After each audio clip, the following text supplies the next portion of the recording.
అదే RTV app వార్తల్ని క్షణాల్లో చదివే అవకాశం ఉంటుంది. ఒక న్యూస్ పేపర్, ఒక టెలివిజన్ ఛానల్ మీ చేతుల్లో ఎప్పుడూ ఉంటాయి. బనగానపల్లిలో దాదాపు 40 లేఅవుట్లను మనం ఐడెంటిఫై చేయడం జరిగింది. ఆ 40 లేఅవుట్లకు కూడా మొదటి దశలో భాగంగా ఒక డిమాలిషన్ యాక్టివిటీ, అంటే లేఅవుట్లో ఏదైతే వాళ్ళు అభివృద్ధి చేసి ఉంటారో ఆ లేఅవుట్ల యొక్క చేసినటువంటి అభివృద్ధిని డిమాలిషన్ చేసే యాక్టివిటీ ఈరోజు పెట్టడం జరిగింది. అదేవిధంగా గవర్నమెంట్ యొక్క సూచనల మేరకు మేము ఈ యొక్క అనాథరైజ్ లేఅవుట్ల యొక్క మొత్తం డీటెయిల్స్ అన్నీ కూడా సర్వే నెంబరు, ఎక్స్టెంట్, ఓనర్ డీటెయిల్స్తో మొత్తం సహా రాబోయే కాలంలో పేపర్ నోటిఫికేషన్ ద్వారా ప్రజలకు తెలియజేయడం జరుగుతుంది. ఈ బనగానపల్లి, నంద్యాలలో మొత్తం దాదాపు 120 లేఅవుట్ల వరకు ఇప్పటివరకు ఐడెంటిఫై చేయడం జరిగింది.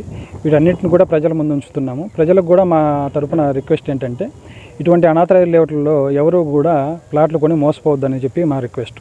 ఎందుకంటే వన్స్ ఈ ప్లాట్లు కొన్న తర్వాత మీరు ఇల్లు కట్టుకునేటప్పుడు ఆ బిల్డింగ్ పర్మిషన్లు అనేవి గవర్నమెంట్ తరపున ఇవ్వకూడదు. కాబట్టి ఎటువంటి పరిస్థితుల్లో ఇటువంటి కొని మోసపోవద్దు అనేది మీడియా తరపున కూడా ప్రజలకు విజ్ఞప్తి చేస్తున్నాం.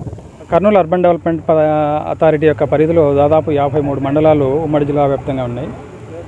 ఈ 53 మండలాల్లో ఉన్నటువంటి అనధికారిక నిర్మాణాలు చేపట్టినటువంటి లేఅవుట్ పైన యాక్షన్ తీసుకోవడానికి గత 3 నెలలుగా స్పెషల్ డ్రైవ్ చేపట్టడం జరిగింది.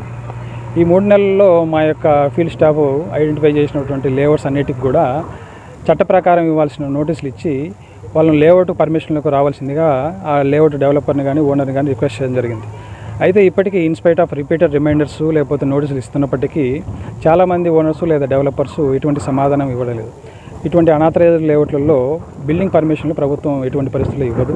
అదేవిధంగా ఈ యొక్క లేఅవుట్లలో మౌలిక వసతి సదుపాయాలు అయినటువంటి రోడ్లు కానీ, డ్రైన్స్ కానీ, లేకపోతే ఓపెన్ పార్కులు కానీ ఏవి గవర్నమెంట్ తరఫున కల్పించబడవు.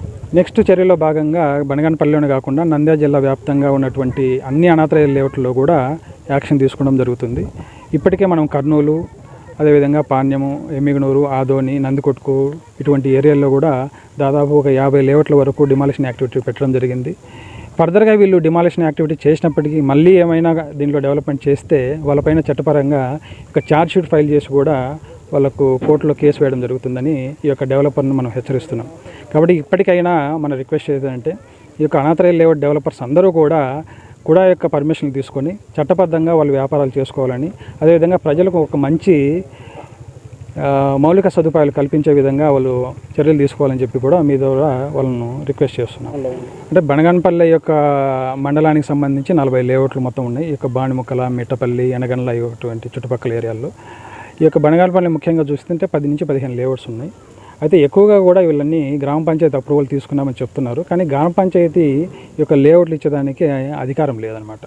సో కుడా ఫామ్ అయిన తర్వాత కుడా నుంచే కేవలం లేఅవుట్ పర్మిషన్ ఇవ్వాల్సి ఉంటుంది.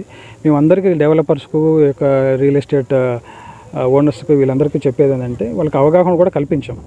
ఈ లేఅవుట్ ఏదైతే పర్మిషన్ మీరు తీసుకోవాలో అదంతా కుడా నుంచి మాత్రమే తీసుకోవాలని చెప్పేసి కూడా రిపీటెడ్ రిక్వెస్ట్లు కూడా పెట్టినాం. అయినా మా యొక్క ఆదేశాలను వాళ్ళు బేఖాతరు చేస్తూ ఇప్పటికీ కొంతమంది లేఅవుట్ డెవలప్మెంట్ చేస్తున్నారు. వాటిపైన చట్టపరంగా ఎన్ని రకాలుగా చర్యలు తీసుకోవాలో రాబోయే కాలంలో అన్ని రకాలుగా చర్యలు తీసుకుంటాం. లేఅవుట్కి పర్మిషన్ లేనప్పుడు ఇక్కడ బిల్డింగ్ కట్టుకోవాలని పర్మిషన్ పెట్టుకుంటే పర్మిషన్లు రావు కదా. గవర్నమెంట్ తరఫు నుంచి పర్మిషన్ ఇవ్వబడవు అని కూడా మనం చెప్తున్నాం. 8 ఎకరాల్లో కూడా అతను 30 ఫీట్ పెట్టున్నాడు. తర్వాత డ్రైన్స్ వేసినాడు, రోడ్స్ వేసినాడు. మనకు కూడా యొక్క నామ్స్ ప్రకారం ఏంటంటే మినిమం 40 అడుగుల రోడ్లు విడుతుండాలి. అదేవిధంగా డ్రైన్స్, రోడ్స్ అన్నీ కూడా ఒక నామ్స్ ప్రకారం వేయాలి. దీంతోపాటు ఈ 8 ఎకరాల్లో దాదాపు ఒక 80 సెంట్లు ఇక గ్రామ పంచాయతీకి గిఫ్ట్ డీడ్ కింద ఇవ్వాలి. దాన్ని ఆ 80 సెంట్లు కూడా పార్క్ డెవలప్మెంట్ చేయాలి. ఎందుకంటే ఒక లేఅవుట్లో కొన్ని ఫ్యామిలీస్ వచ్చినప్పుడు వాళ్ళకి ఒక రిక్రియేషన్ పర్పస్ కోసం గవర్నమెంట్ ఏం చేసిందంటే మొత్తం ఎక్స్టెంట్లో ఒక 10% మన పార్కులకు వదిలిపెట్టాలనే రూల్ ఉంది.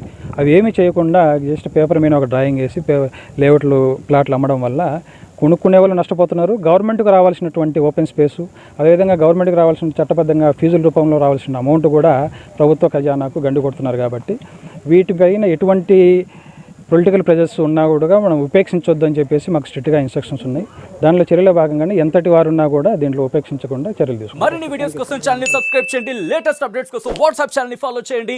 అండ్ లింక్ డిస్క్రిప్షన్ లో ఉంది.